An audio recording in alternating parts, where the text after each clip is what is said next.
Hi, K-pop lovers. Welcome back to our channel. Hey Monsties.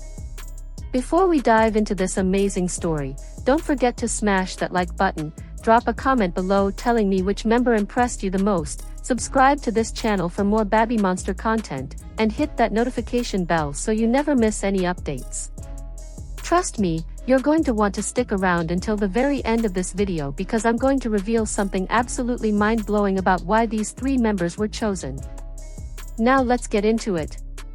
So if you've been living under a rock for the past few months, let me catch you up. On November 29, 2025, something absolutely legendary happened at the Mama Awards in Hong Kong. Three members of BABYMONSTER took the stage for a special performance that literally broke the internet, and I'm not exaggerating when I say this performance became one of the most talked about moments in K-pop history. Farita, Ahayan, and Rora were selected to perform the song Golden from the Netflix animated blockbuster K-pop Demon Hunters, and people are still talking about it months later. But here's the thing that everyone's been asking since that night: why these three? Out of all 7 incredibly talented BABYMONSTER members, why did YG Entertainment and the Mama Awards organizers choose Farita, Ahayan, and Rora specifically? The answer is way more strategic and meaningful than you might think, and I promise you'll understand everything by the end of this video. First, let's talk about the movie itself because understanding K-pop Demon Hunters is absolutely crucial to understanding this performance. This isn't just some random animated film. K-pop Demon Hunters premiered on Netflix on June 20, 2025, and it became the most watched movie in Netflix history. Yes, you heard that right, the most watched movie ever on the entire platform. The film tells the story of HUNTR/X, a fictional K-pop girl group consisting of 3 members named Rumi, Mira, and Zoe, who are secretly demon hunters protecting their fans from supernatural threats. During the day, they're global superstars selling out stadiums. By night, they're badass warriors fighting demons. The movie became a cultural phenomenon, winning the Golden Globe for Best Animated Feature, earning 2 Oscar nominations including Best Animated Feature and Best Original Song. And here's where it gets even crazier: the song Golden just won a Grammy Award on February 1, 2026, becoming the first K-pop song in history to win a Grammy. The soundtrack has over 10 billion streams globally, and 4 songs from the movie landed in the Billboard Hot 100 Top 10. This movie isn't just successful, it's a historic game-changer for K-pop representation in Western media. Now here's where BABYMONSTER comes into the picture. When the Mama Awards team announced they were doing a special collaboration stage with K-pop Demon Hunters, they needed real K-pop idols to bring the fictional HUNTR/X to life on stage. They needed 3 members who could embody Rumi, Mira, and Zoe, and they chose Farita, Ahayan, and Rora. This wasn't a random selection. This was strategic genius, and I'm about to break down exactly why.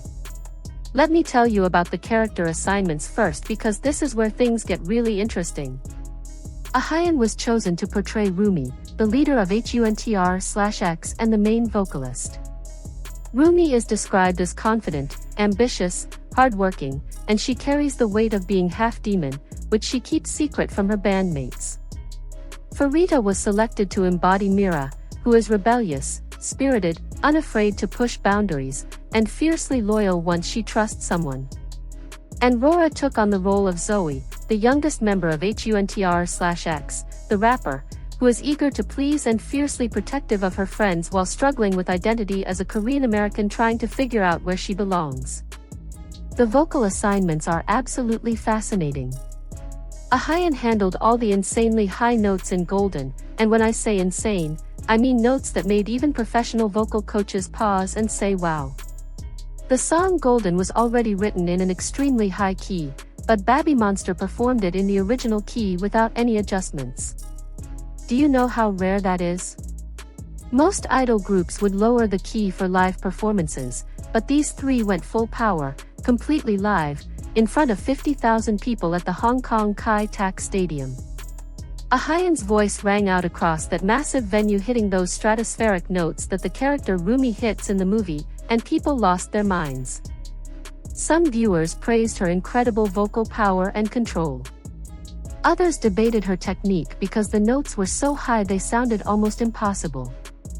But here's what matters: she did it live, no backing track tricks, no lip syncing, pure raw vocal talent on full display. Farida and Rora provided the harmonies and lower register vocals, creating that perfect blend that makes Golden such an emotional powerhouse. Farida, who is 20 years old and from Thailand, brought her classical vocal training and stage presence to Myra's character. Her voice added richness and depth to the performance.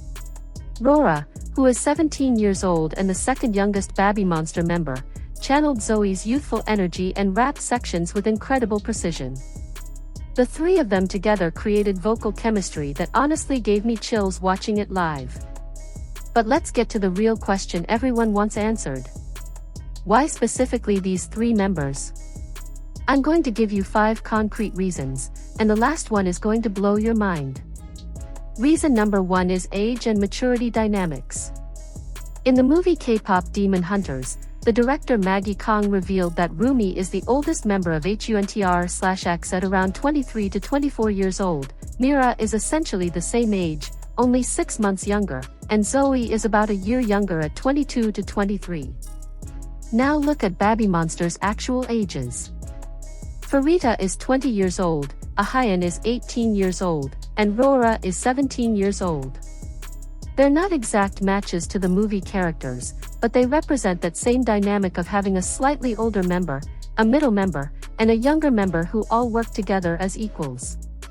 The Mama Awards and YG wanted to maintain that sister-like bond that HUNTR/X has in the film, and these three members naturally have that chemistry in real life. Reason number 2 is vocal range and technique compatibility. Golden is not a song for the faint of heart. It requires someone who can belt those sky-high notes with power and emotion, someone who can handle the mid-range harmonies with warmth and stability, and someone who can deliver rap sections with attitude and precision. Ahayan is known throughout the K-pop industry as one of the strongest young vocalists of her generation. She's been compared to legendary YG vocalists, and her ability to sing in the upper register while maintaining control is exactly what Rumi's character demands. Farida has classical vocal training and a naturally rich tone that complements Ahayan's brighter sound perfectly. And Rora, despite being one of the youngest members, has a vocal maturity and rap delivery that fits Zoe's character like a glove.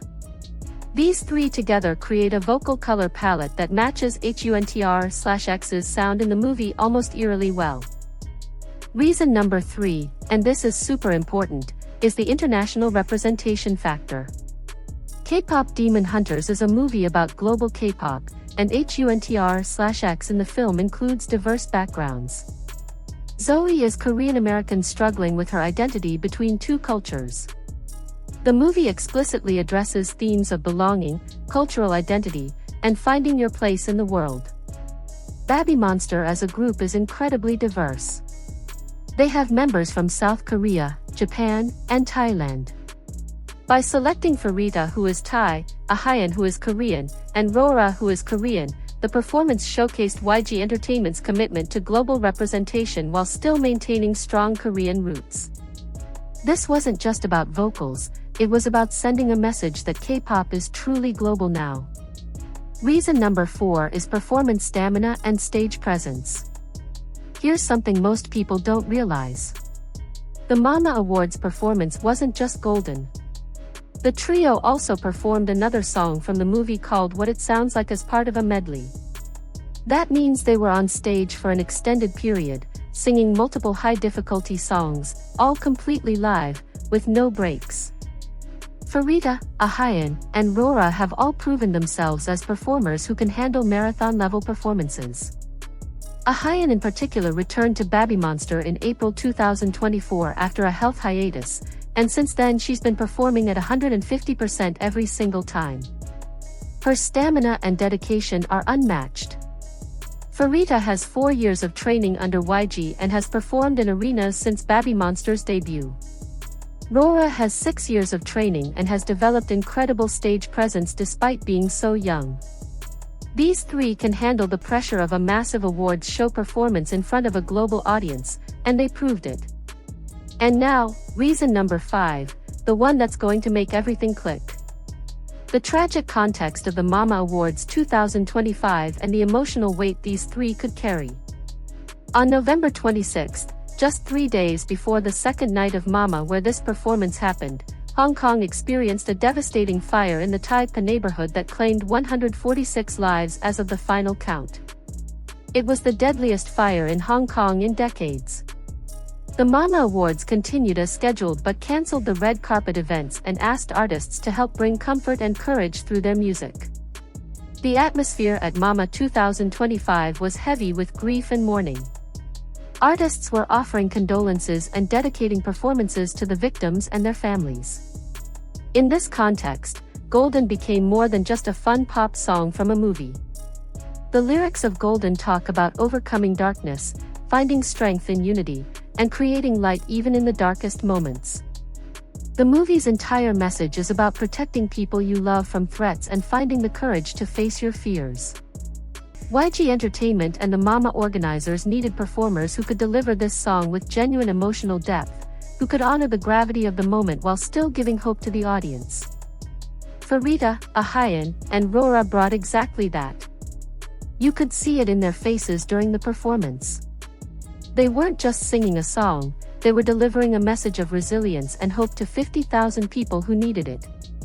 Ahayan's powerful vocals carried the emotional weight of every single note. Farida's expressions showed empathy and strength. Rora's energy reminded everyone that even in darkness, youth and hope still exist. The performance became a moment of collective healing, and these three members were mature enough and emotionally intelligent enough to handle that responsibility. And here's the final piece that ties everything together. The performance received mixed reactions online, which actually proves how impactful it was. Some people praised them endlessly, saying things like they did an amazing job, I'm so proud of them, and this was genuinely pretty good. Others criticized Ahayan's technique on the high notes, saying they were too high or uncomfortable to listen to. But here's what the critics missed. The high notes in Golden are supposed to be challenging. In the movie, Rumi is literally pushing herself beyond her limits, her voice is failing, she's struggling with her demon side, and she still hits those notes because she refuses to give up. Ahayan singing those impossibly high notes live, in front of 50,000 people, without backing tracks, is her embodying Rumi's determination. It's not about perfection, it's about power and emotion and refusing to back down. And the fact that people are still debating this performance months later means it left an impact. Performances that everyone immediately forgets aren't the ones that matter. The ones people remember and discuss are the legendary ones. The Mama Awards performance of Golden by Farida, Ahayan, and Rora has been viewed millions of times across social media platforms. Clips of Ahayan's high notes went viral on Twitter and TikTok. Fan edits comparing them to the movie characters flooded Instagram. And the performance helped boost Golden to even more success, contributing to its eventual Grammy win just 2 months later. K-pop Demon Hunters is now getting a sequel confirmed by directors Maggie Kong and Chris Applehands, and there's already speculation about whether BABYMONSTER might be involved again. The impact these three members made cannot be understated. They represented their group, their company, and K-pop itself on one of the biggest stages in the industry, during one of the most emotionally complex award shows in recent memory, and they delivered. So that's the real reason why Farida, Ahayan, and Rora got the golden stage at Mama 2025. It wasn't luck, it wasn't random, it was a perfect alignment of vocal ability, character compatibility, emotional maturity, international representation, and the right people at the right moment to deliver a message the world needed to hear. These three proved they're not just talented idols, they're artists who can carry the weight of meaning and make people feel something real. If you made it this far, thank you so much for watching. Don't forget to like this video, subscribe to the channel for more deep dives into BABYMONSTER and K-pop, comment below with your thoughts on the performance, and share this video with other monsties who want to understand the genius behind this iconic moment. I'll see you in the next video, and remember, keep supporting BABYMONSTER because they're just getting started. Annyeong!